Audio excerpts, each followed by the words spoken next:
అన్న ఇప్పుడు మీ వైఫ్ అయితే జాబ్ చేస్తుంది, తను గవర్నమెంట్ టీచర్ అని చెప్పారు కదా మీరు. గవర్నమెంట్ టీచర్, మీ ఇంట్లో గడవడానికి ఇవన్నీ బాగున్నాయి, మీ పిల్లలకు మీకు అంతే. కానీ ఇవన్నీ ప్రోగ్రామ్స్ చేయడానికి ఫండ్స్ ఎలా? బయట తిరగాలన్నా మీ కారు ఉంది, కార్లో తిరగాలన్నా, లేకుంటే నలుగురితో మీతో పాటు వచ్చినప్పుడు వీళ్ళకి ఫుడ్ కావాలన్నా, వీటన్నిటి తిరగాలన్నా సరే ఫండ్ ఎలా మరి? మా అభిమానులు, మా యూట్యూబ్ సబ్స్క్రైబర్స్, ఆ కార్యక్రమం నిర్వాహకులు, అక్కడున్న మాలాంటి ఆలోచన పరులు, సింపథైజర్స్, శ్రేయోభిలాషులు, మా కార్యకర్తల్లో ఉద్యోగాలు సంపాదించిన వాళ్ళు, కాస్త కూస్తో తిండి పెట్టగలిగే వాళ్ళు పెడుతూ ఉంటారు. మేము ఎక్కడ దాదాపుగా 90% అనవసరమైన ఖర్చులు ఉండవు. ఉదాహరణకి పోయిన సండే అనకాపల్లికి వెళ్ళాం. అక్కడ దయాల్ రాజన్న, గోల్కొండ శ్రీనివాస్ గారు మా డాక్టర్, మా జిల్లా అధ్యక్షుడు. ఈ అన్న అక్కడ ఒక డీలర్.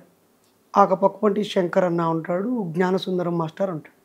నరేష్ గారు మీకు ట్రైన్ టికెట్ బుక్ చేస్తాము, మీరు మీ ఆవిడిద్దరు రండి, రోజంతా మాతో గడిపి వెళ్ళండి. ఇక్కడ ఒక 100 మంది వస్తున్నారు, అందరికీ పప్పు చారు భోజనం పెడుతున్నాము. ఒక భోజనం 60 రూపాయలు, 6,000 రూపాయలు. మేము మీ ప్రయాణం ఖర్చులు ఒక 1,000-1,500, మొత్తం 8,000 అని స్టేజు, బెంచ్, కుర్చీలు, బల్లాలంటే ఇవేమొద్దు, చెట్టు కింద పెట్టుకుందాం అన్నారు. సో వాళ్ళు నలుగురు తలా 2,000 వేసుకున్నారు, ఇచ్చారు.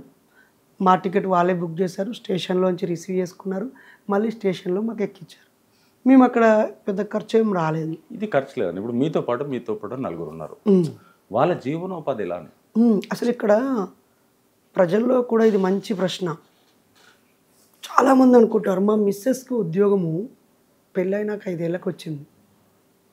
నేను ఉద్యమము 1995 నుంచి నేను అది గురించి మాట్లాడుతున్నాను. ఇప్పుడు మీతో పాటు నలుగురు కాదు, ఇక్కడ కంపారిజన్, రాంగ్ కంపారిజన్ని కరెక్ట్ చేయడం కోసం నేను చెప్తున్నాను. ఓకే చెప్పండి. ఇప్పుడు నీకేదో నువ్వు బలిసినావు, నువ్వు చేస్తావురా, ఇంకా పేదలను ఎందుకు తిప్పుకుంటున్నావురా అనేది నా క్వశ్చన్. ఇక్కడ మా సంఘంలో ఏ వ్యక్తి కూడా తన కుటుంబాన్ని వదిలిపెట్టి, తన చదువును వదిలిపెట్టి, తన వృత్తిని వదిలిపెట్టి, తన బతుకుదరిని వదిలిపెట్టి తిరగడం ఉండదు. ఏ ప్రాంతంలోని ఆ ప్రాంతంలో నివసిస్తూ, వాళ్ళ చదువులు చదువుతూ, వాళ్ళ ఉద్యోగాలు చేసుకుంటూ, వాళ్ళ వ్యవసాయాలు చేసుకుంటూ, వాళ్ళ బతుకులు వాళ్ళు బతుకుతూ, వాళ్ళు ఉన్న చోటే దీపం వెలిగి వెలుతురునిచ్చినట్టుగా ఇవ్వాలి. వత్తిలో చమురు ఎంత ఉంటే అంత వెలుగు వచ్చినట్టుగా ఎవరి శక్తి మేరకు వాళ్ళే పనిచేయాలి. నేను ఆయా జిల్లాలకు వెళ్ళినప్పుడు, అన్న మిమ్మల్ని కలవచ్చా, ఈరోజు నేను ఫ్రీగానే ఉన్నాను. వాడు ఒక సాఫ్ట్వేర్ ఇంజనీరు, ఇలా సాటర్డే సండే ఫ్రీ. నేను సిటీకి రాగానే వచ్చి నాకు కారు ఎక్కింది.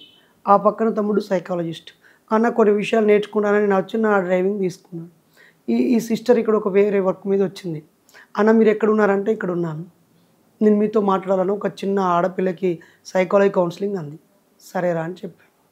మాతో బతుకులు వదిలిపెట్టుకొని, ఉద్యోగాలు వదిలిపెట్టుకొని, చదువులు సంకనాకించుకొని మేము అయినా మేము తినిచ్చటోళ్ళం కాదు, తాగిపిచ్చటోళ్ళం కాదు, లేదా నెల నెల జీతాలు ఇచ్చే ఫుల్ టైమర్లం కాదు కదా. మాతో అలా ఏమి ఉండరు. మేము ఒక 1000 మందితో ఒక మీటింగ్ పెడతాం 2-3 రోజులు. అప్పుడు అన్ని జిల్లా కమిటీల వాళ్ళు తలా కొన్ని డబ్బులు వేసుకొని వాళ్ళు ఒక కమిటీగా ఏర్పడి అవన్నీ అందరికీ భోజనాలు ఏర్పాట్లన్నీ చేస్తూ ఉంటారు. అయిపోయాక ఎవరెవరు ఎంత సహాయం చేశారో ప్రకటించి ఖర్చులు మిగిలిన అన్నీ చెప్తారు. మిగిలినాక అన్న మిగిలిన ఏం చేయాలంటారు, ఇవి జిల్లా కమిటీలో మళ్ళీ సమావేశాలకు వాడుకున్నాను నేను ఇస్తాను. అన్న ఈ 5,000 మీ ప్రయాణం ఖర్చుకొని ఉంచండి అంటే మా మిస్సెస్ శాలరీ వచ్చింది నాకు వద్దురా అని చెప్తుంటాను. మంచి క్లారిటీ వచ్చిందన్న. ఎందుకంటే కొన్ని విషయాలు కొంతమందికి ఉన్న డౌట్స్ని నా ద్వారా నేను అడగడం జరిగింది ఈ ఇంటర్వ్యూలో. నిన్న సైన్స్ డే ఫిబ్రవరి 28 చాలా ఘనంగా జరిపాం. 1000 మంది పాల్గొన్నారు. ఖర్చు ఎంతో తెలుసా? ఎంత అయ్యేదంటుంది అన్న? 10 రూపాయలు. 1000 మంది ఫుడ్ ఏమైనా పెట్టారా? ఎక్కడన్నా ఒక సమావేశం ఏర్పాటు చేయడానికి ఒక ప్లేస్ అలాంటిది ఏమన్నా మైకులు అంటే సొంత 10 రూపాయలు అన్నప్పుడు మీరు 10 రూపాయలు అన్నప్పుడు ఒక ప్లేస్ కావాలన్నప్పుడు ఆ బిల్డింగు కట్టేందుకు డబ్బులు అవుతాయి. మైకులు మీరు 1000 మంది కూర్చున్నప్పుడు మాట్లాడడానికి మైక్ ఏదైతుందో అది కొన్నప్పుడు ఇప్పుడు మీకు ఫ్రీ అవ్వచ్చు, అది కొన్నప్పుడు డబ్బులు అవుతాయి. విషయం ఏంటంటే చైర్లు కొన్నప్పుడు వాటికి డబ్బులు. మనుషులందరూ మామూలుగానే వ్యూవర్స్, ప్రజా చైతన్య కార్యక్రమాల్లో పాల్గొనే వాళ్ళు, ఉద్యమాలపై అవగాహన ఉన్న వాళ్ళు వెంటనే 10 రూపాయల ఇక్కడ అబద్ధం చెప్తున్నాడు అట్లెట్లా సాధ్యమైంది, మేము 1000 మందితో పెడతాం 10 రూపాయలు ఇస్తాం 1000 మందితో మీటింగ్ పెడతావా అని అడుగుతారు. ఇక్కడ ఏం జరిగిందంటే మేము సైన్స్ డే జరపాలనుకున్నాము, అది మా వాట్సాప్లో ప్రతిపాదనగా పెట్టాము. అప్పుడు ఒక 2 కాలేజీలు 2 స్కూళ్ళ వాళ్ళు మేము ఈ సైన్స్ డేకి మీరు వచ్చి చక్కగా మ్యాజిక్ ప్రదర్శన ఒక టీం ఇచ్చి మీరు మంచి ప్రసంగం ఇస్తానంటే మేమే అన్ని ఏర్పాట్లు చేసుకుంటాము అన్నారు. యాక్చువల్లీ మేము మా ఆలోచనని మా వాట్సాప్ గ్రూప్లో పెడితే ఒక మంచి మనిషి మీలాంటి ఆలోచన విద్యార్థులకు తెలియాల్సిన అవసరం ఉందని ఆయనే ఫంక్షన్ హాల్ పెట్టి చైర్స్ తెప్పించి మైక్ సిస్టమ్ పెట్టి మా అందరికీ ఫుడ్ తెప్పించి వాటర్ తెప్పించి అన్ని ఏర్పాట్లు ఆయనే చేశాడు. మాకు ₹1 ఖర్చు కూడా లేదు. బ్యానర్ కూడా పాత బ్యానరే పెట్టుకున్నాం. ₹1 ఖర్చు లేకుండా మేము 1000 మందికి పైగా విద్యార్థులకి సైన్స్పై అవగాహన కలిగించి వెళ్ళాం. ఒక పేపరు జిరాక్స్ తీయడం కోసం నా జోబులో నుంచి ₹10 తీసి ఇచ్చాను. అంటే మీ ఖర్చు అవ్వలే కానీ వాళ్ళు ఫుడ్ పెట్టినందుకు ఫంక్షన్ హాల్కి వీటన్నిటికీ ఓరొక్కరికి అయితే ఖర్చు అయింది. అంటే ఫంక్షన్ హాల్ వాళ్ళు ఉచితంగా ఇచ్చారంట వీళ్ళకి. పిల్లలు రెడీగా ఉన్నారు, కుర్చీలు అందులోనే ఉన్నాయి, ఫిక్స్డ్గా మైక్ ఉంది. కాబట్టి ఇక్కడ చెయ్యాలనేటువంటి తపన, చేస్తున్న వ్యక్తి యొక్క కమిట్మెంటు, ఆ పని యొక్క అవసరం ఈ సమాజానికి ఎంత ఉందనేది ప్రధానం అవుతుంది. అంతేకాని ప్రతిదానికి డబ్బే ప్రధానం కాదు. జీవన విధానానికి డబ్బు అయితే కంపల్సరీ, డబ్బు కావాల్సిందే. అదే కొన్ని సందర్భాలు అవ్వచ్చు, కొన్ని సందర్భాల్లో అదే మేము కమర్షియల్ అయ్యి మ్యాజిక్ షోకి 5000 3000 కావాలనో లేకపోతే అందరికీ ప్రయాణం ఖర్చులు ఇవ్వాలని అనుకున్నప్పుడు ఇంకొక రూపంలో ఖర్చు పెరుగుద్ది. సో మేము మ్యాక్సిమం హోటళ్ళలో భోంచడానికి 0, లాడ్జీలలో పడుకోవడానికి 0, బ్యానర్లు ఫ్లెక్సీలకి మళ్ళీ రిపీటెడ్గా పెట్టుకోవడం 0. 99% కరపత్రాలు కానీ, పోస్టర్లు కానీ, బ్యానర్లు కానీ, ప్రెస్ మీట్లు కానీ, ప్రెస్ నోట్లు ఇవ్వడం కానీ ఏమీ చేయం. ఓకే. కాబట్టి తక్కువ ఖర్చు అవుతుంటుంది మా ఉద్యమ నిర్మాణానికి. పెద్ద పెద్ద కార్యక్రమాలు అతి తక్కువ ఖర్చులో చేస్తూ ఉంటాము. మనిషి కేంద్రంగా మనుషులు పనిచేసే పనులే పెట్టుకుంటాం తప్ప డబ్బుతో అయ్యే పనుల్ని తగ్గిస్తూ ఉంటాం. అలా మీటింగ్ నల్గొండలో జరిగింది.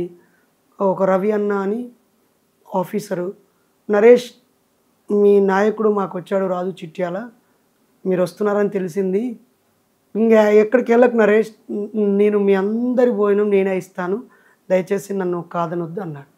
అందరికీ ఆయనే ₹10,000 పెట్టి భోజనం తెప్పించాడు. చాలా మిగిలింది, మళ్ళీ ఈవినింగ్ తిని వెళ్ళాము. సో అక్కడ మేము ఒక్కరిని ₹1 అడగాల్సిన అవసరం రాలేదు. ఎవరో ఒకరైతే పెట్టాల్సిందే కదా, మీరు పెట్టకున్నా ఎవరో ఒకరైతే అట్లాగా ప్రజలే దీన్ని కాపాడుకుంటున్నారు, ప్రజలే సహాయపడుతున్నారు. నాకు చాలామంది కోకొల్లుగా సహాయం చేస్తూ ఉంటారు. నేను ఇప్పుడు ఇటు వచ్చాను, అక్కే అన్న నేను ఇది డీజిల్ పోయించి చెప్పు, నేను ఇందాక డబ్బులు కడుతూ ఉంటే అన్న మీరు ఏమనుకోవద్దు, నేను ఈ వెహికల్ అయితే అందరం ఉన్నాం కదా అని తానే అక్కడ డబ్బులు చెల్లించింది. అలా అని మేము అటు ఇటు తిప్పి నువ్వు పోయించని మోటివేట్ చేసుడో లేకపోతే మీటింగ్ అంతా అయిపోయినాక తలా కొంత తీయరని అడుక్కోవడం లాంటివి చెయ్యము. మంచి కాజ్ కోసం ఉన్నప్పుడు కొన్ని సహాయం ముందు మనం సరిగా ఉంటే మనతో ఉన్న వాళ్ళు సరిగా ఉంటారు. అంతే. మన ఊళ్ళో ఒక సామెత ఉంటుంది, ముందు నాగలు ఎట్లా పోతుంటే వెనక నాగలు ఎట్లా వస్తుంది. చాలా థ్యాంక్స్ అన్న, మీరు వచ్చి మా కెమెరా ముందుకు వచ్చినందుకు చాలా థ్యాంక్ యూ. మీ ఛానల్ ద్వారా ప్రజలందరికీ నాదో విన్నపం. నేను మూఢనమ్మకాల నిర్మూలన కోసం మూఢనమ్మకాల నిర్మూలన సంఘాన్ని స్టార్ట్ చేశాను. ఎవరైనా నా పేరుతో మళ్ళీ హిందువులపై నోరు జారిన బైర్ నరేష్ అనో లేకపోతే దేవుళ్ళని అవమానిస్తున్న బైర్ నరేష్ అనో పిచ్చి పిచ్చి తమ్మెనేల్స్తో తలకాయ లేని పనులు ఎవరైనా చేస్తే బైర్ నరేషు తన అయ్యప్ప స్వామి ఇన్సిడెంట్ జరిగిన తర్వాత తన వల్ల బాధపడ్డ వాళ్ళందరికీ సారీ చెప్పి తాను పుస్తకాలు చదువుకుంటూ బైర్ నరేష్ అనే యూట్యూబ్ ఛానల్లో తన వీడియోలు పెడుతూ చాలా పొలైట్ మేనర్లో తనను తాను మెరుగుపరుచుకొని సంస్కరించుకొని తనలాంటి వాళ్ళను సమీకరించుకొని ఒక సంఘాన్ని స్థాపించి నడిపిస్తున్న వ్యక్తిగా గమనించండి. ఈ మధ్య ఎక్కువైపోయాయి బ్రదర్. అలాగే మేము స్పెసిఫిక్గా మూఢనమ్మకాలపైన పనిచేస్తూ ఉన్నాము.